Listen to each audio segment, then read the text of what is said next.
Hi, and welcome to Watch It Played. My name is Rodney Smith, and in this video, we're going to learn the 1 to 4 player game, Evenglow, designed by Jason Katzwinkle and published by The Op, who helped sponsor this video.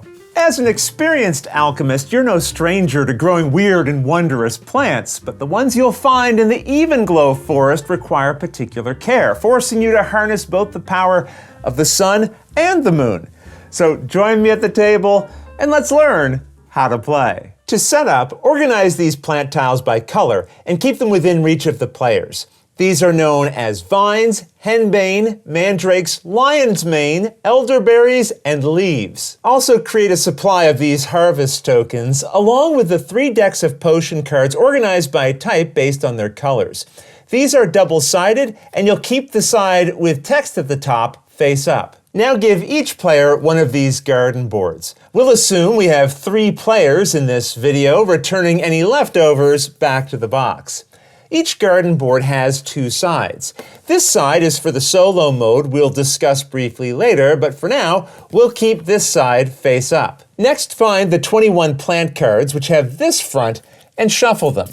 When you're finished, use this table found in the rulebook and on screen, and keep a certain number of the plant cards based on your number of players. In a 3-player game like we're setting up, you'll use all 21 cards. Then deal 1 plant card to each person, putting the deck nearby afterwards. You can look at your own card, but keep it a secret from the other players. Now the person who last picked fruit becomes the first player, or you can just pick someone randomly. Either way, put this draft board with its active player end pointed at them. This player now finds the 4 seed cards, which have this front, shuffles them, and randomly flips 1 face up. They then collect the 2 matching plant tiles from the supply with the colors showing on either side of their player number. As the first player, they're player 1, or P1. So they gain a vine and a henbane flower. The person seated adjacent to them in clockwise order is known as player 2, or P2. So they would collect a henbane flower and leaf tile. Then the next player in clockwise order gains a leaf and henbane flower token. We don't have a 4th player, so nothing more is collected. Each person will now need to add their collected tokens to their garden board. And you'll notice this is divided into 2 halves, known as the moonlight and sunlight side.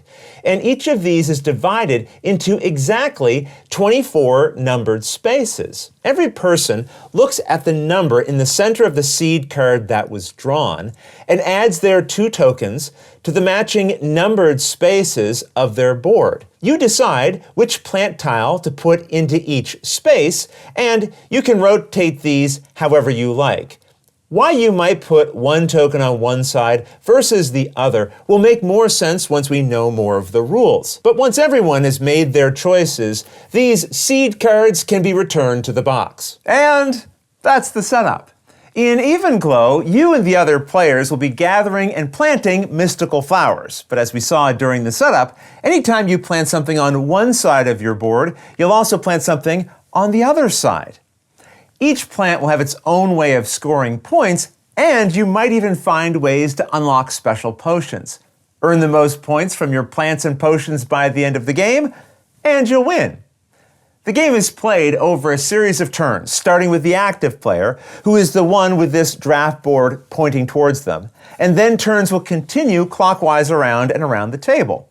And on your turn, you'll follow 4 steps, starting with placing your plant card. Here, the active player puts their plant card face up onto the draft board, rotated in any way they like, and then from the supply, they collect the 2 plant tiles showing in the spaces closest to them. So in this case, they would collect a lion's mane and a mandrake tile. At the same time, every other player now gains the 2 flowers shown on this side of the draft board labeled as everyone else.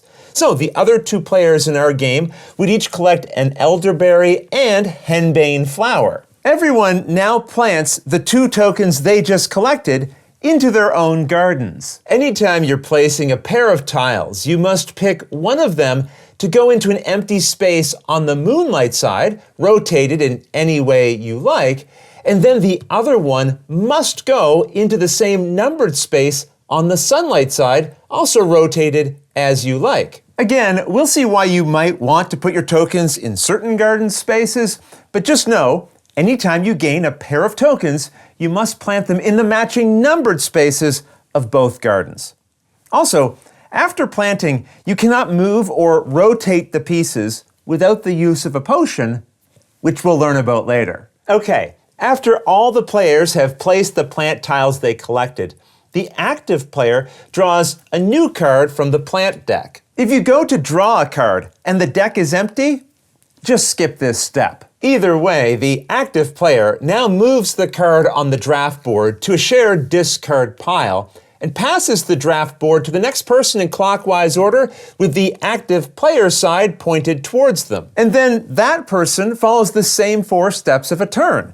They place their plant card on the draft board, rotated as they want, gaining the 2 flowers closest to them, while every other player gains the 2 tokens on the opposite side. Then each player plants their tiles in their gardens. And if there are cards in the deck, the active player draws a new one, and then the old one is discarded, and the draft board moves clockwise. And around the turns will go. So that's the flow of the game. And as long as you're following the rules I've described so far, you can place your tiles in any empty spaces, rotated as you like. But at the end of the game, you'll earn points based on how your tiles are arranged. So let's go through each type of plant and see how they can earn you points. To help with this, I'll be freely moving tiles around on the boards to create the examples I want to show you. Let's start with vines. These have stems that touch the edges of 4 of their tile sides. And when stems between tiles touch, they're said to be connected. So here we have 1, 2, 3 connected tiles. This one is not connected. It has sides that are touching these other tiles, but its stems don't connect with them. If instead it had been rotated like this, now it connects to this tile, so all 4 of these are connected. At the end of the game, you'll earn 1 point for each vine tile in the largest connected set of vine tiles within each of your gardens. For example, on this side, we have 3 different groups of connected vines, but this is the largest one, so it would score 1, 2, 3, 4 points. The smaller groups here and here score nothing, but remember, you also score your largest group in your other garden as well. Over here, we have 2 different groups that are tied for the largest, so we would pick either one of them to score, earning 1, 2, 3 more points. I should also mention, your gardens will have a lot more tiles on them at the end of the game. I'm just creating simplified examples so they're easy to see and follow along with. And notice, you'll find the scoring rules for all the different plants summarized here on the bottom of your board, which you can refer to while playing. But now, let's see how leaves score. Like vines, these also have stems, and at the end of the game, you'll check for your largest group of vines in each of your gardens and score 2 points for each leaf with a stem connected to those vine groups. Here we have leaves that are connected to both of these different groups. But again, you only consider the leaves connected to the largest vine group within a garden, so these would score nothing. This tile has one of its leaves connected to this vine group, so it's worth 2 points. This one has both of its leaves connected to the largest vine group, so each of these are worth 2 points, meaning this tile scores 4 points total. This leaf is adjacent to the largest vine group, but its stems are not connected to it, so it scores nothing. So in total, within this garden, we would earn 2 points plus 4 points, or 6 points. And again, you'd score for any leaves connected to the largest vine group in your other garden as well. Here we have a tie for the largest vine group, so we could pick either of these to score the leaves from, and we'll pick this one. So here, the leaves would be worth 2 points plus 2 more points, plus 2 points here and here, for a total of 8 points in this garden. Next up, we have henbane flowers, and these score 2 points for each set of exactly 2 adjacent henbane tiles in your gardens. These 2 are adjacent, so they're worth 2 points. But 3 or more henbanes adjacent to each other score nothing. Not only that, you get a bonus 2 points for each pair of henbanes where neither of the pieces are touching the outside spaces of your garden, which are these spaces. So this pair is worth 2 points, plus 2 more because neither of its pieces are on the perimeter. On this side of our garden, we have a pair where one piece is touching the perimeter, so these are worth just 2 points. These are worth just 2 points, and these would be worth 4. Moving on to lion's mane tiles, these score 3 points for each set of exactly 3 tiles in a group. So this would score 3 points, and so would this. But this group would score nothing because it's not a group of exactly 3 lion's mane. Unlike henbanes, you do not score bonus points for lion's mane groups that are not touching the perimeter. So each of these would score just 3 points. Mandrakes score 4 points for each set of exactly 4 tiles in a group. So this would score 4 points, and so would this. These would score nothing because they are not a group of exactly 4 mandrakes. Like lion's manes, you also do not score any bonus points for avoiding the perimeter. So these are worth just 4 points. This brings us to the last type of tile, elderberries. In each set where you have exactly 5 of these in a connected group, you score 1 point for each of the tiles within the group that are on the perimeter of the garden. So here we have exactly 5, and they would score 1, 2 points. Here's another group of 5, and they would score 1, 2, 3, 4 more points. This grouping has tiles on the perimeter, but scores nothing because they are not a group of exactly 5 elderberries. So, your tiles will help you score points at the end of the game. But during the game, how you arrange certain ones can also earn you potions. For example, as soon as you have a group of exactly 3 lion's mane in a triangle, you must move one of these harvest tokens from the supply onto it like this, and then collect one of these Essence of Undew potion cards from the supply. When you gain potions, just put them in front of you with the side face up that shows text at the top here. We'll see how potions are used in a moment, but I first want to go over all the different ways you can collect them. As soon as you create a group of exactly 4 mandrakes in a straight line, either horizontally or diagonally, you put a harvest token from the supply onto them and collect one of these Chaos Elixir potions.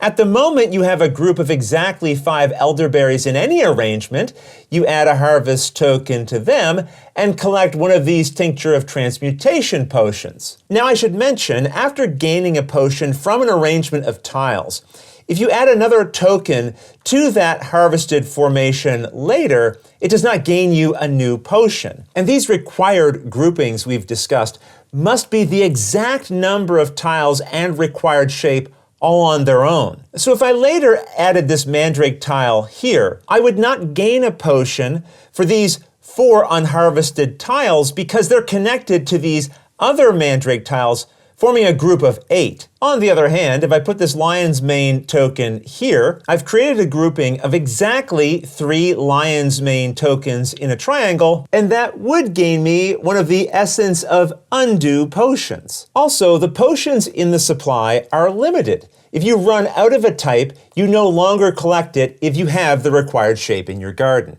As we'll see, potions allow you to move tiles in your gardens, but just be aware, potions can never move tiles that are locked. Locked tiles are any that were part of the group that gained you a potion and have a harvest token on them. So all 4 of these mandrake tiles are locked. They cannot be moved by potion effects. If you later add a token adjacent to these, even one that matches the type that are locked, the newly added ones are not locked. So these 2 tiles could be moved by a potion effect. With that in mind, let's see how potions work. On any player's turn, yours or another player's, you may flip a single potion you have to carry out its ability. So just to be clear, no matter how many potions you might have, you can only use at most 1 during each turn. So let's go through the different types of potions and see how they work. The effect of the card is printed at the top, and when you resolve Essence of Undew, as it says here, you select any 2 unlocked tiles and swap their positions. These really can be any two tiles, so they can even be ones that are on the same side. But for this example, I'll flip my potion and pick these two. I would then have them switch places, and I can also rotate them as I like. And this might cause me to create a new arrangement that could then earn me a new potion. When you use the Tincture of Transmutation, pick any unlocked tile on your board and replace it with any tile from the supply. Let's say I used this potion and picked the tile here. I would then return it to the supply and take any other plant tile from the supply to put into its place, rotated as I like. I could even take the same type of tile I had just removed from that space, just so that I could rotate it in a different way when replacing it. Finally, we have the Chaos Elixir, which you can use when it's time to collect the two plant tiles at the beginning of a turn. Remember, if you're the active player, you take the two tiles showing on that side of the board. And if you're anyone else, you take the other two tiles. When you flip a Chaos Elixir, you must still take one tile from your side of the card, but then you take one tile from the other side. So if I was the active player, I'd have to take one of these two, and maybe I would take this one. Then I would have to take one of these two, and maybe I'd choose an Elderberry. Then I'd add these to my garden following the usual rules. And those are all the potions. You'll find a summary of how to gain and use each of them here on the back of the rulebook if you need a reminder while playing. And remember, you can use, at most, one potion on your turn or another player's. When you do, flip it to show that card cannot be used again. All right, with that, we've covered everything you can do on a turn, and turns will continue around and around the table in clockwise order until the game ends in one of two possible ways. One is if the supply runs out of any type of plant. When this happens, finish the current turn, and then the game ends. In the rare event that there's not enough of a required plant for all the players to collect what they are owed, each will collect plants in turn order, starting with the active player and going clockwise until the supply runs out of the plant type that was required. Any player who did not get a plant type they were owed then takes any other type of plant in place of whatever ran out. The game can also end if the last plant card has been played, meaning the deck is empty and none of the players have any in their hand.